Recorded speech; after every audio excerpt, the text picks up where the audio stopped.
নমস্কার। আজকে আমার কবিতা শেষ বয়সেও যে শৈশব বেঁচে থাকে। আমি মানস ঠাকুর। আমরা ছোট থেকে বড় হই, বড় থেকে একদিন বুড়ো হয়ে যায়। সময়ের নদী বয়ে চলে নীরবে, কোনো কোনো অজুহাত তাকে থামাতে পারে না। আর আমাদের চোখের পর্দায় জমা হয় অসংখ্য দিনের ধূসর ইতিহাস। তবুও কোথাও এক কোণে মাটির গন্ধ আর আগাছার শিকড়ের গন্ধ ভেসে আসে।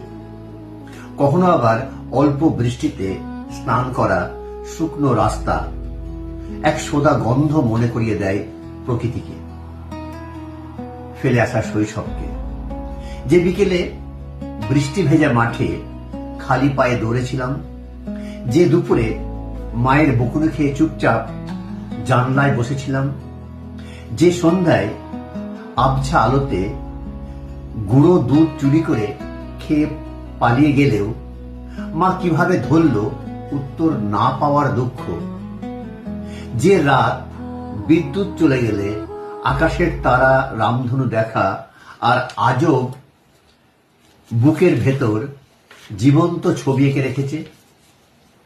জীবন আমাদের অনেক কিছু শেখায়, মানুষ চেনায়, বিশ্বাস ভাঙে, স্বপ্নের রং মুছে দেয়।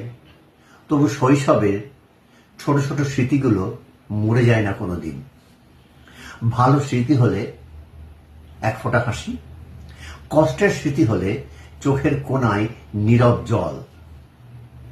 তবুও সেই কষ্টের মধ্যে এক মায়াবী ছাপ, কারণ ওগুলো তো আমাদেরই। আজ যখন আয়নায় দেখি চুলের রং সাদা, ক্লান্তির চোখ, তখন ফিরে যায় সেই দিনে যখন অকারণে হাসি, খেলনা হারানোর ছল ছল চোখ আর সহজে বিশ্বাস করা।